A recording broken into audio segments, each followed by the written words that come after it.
Hello, my name is Colton with Aristatek, and today I'll be showing you how to submit Tier 2 information for the State of Wyoming.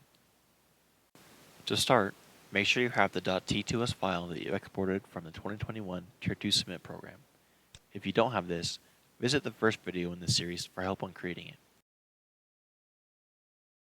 If you already have this prepared, then go to wyo.tier2portal.aristatek.com. Fill out your company name and contact information. Ignore the pound symbols that I use here. You should not use them in your submission.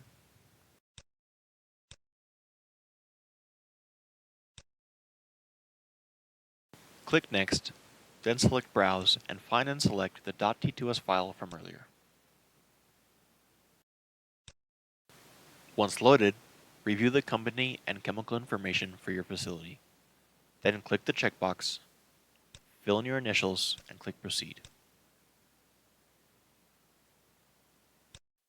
Your submission is now complete. You should receive a confirmation email for it. That's it for this video. Thank you and have a nice day.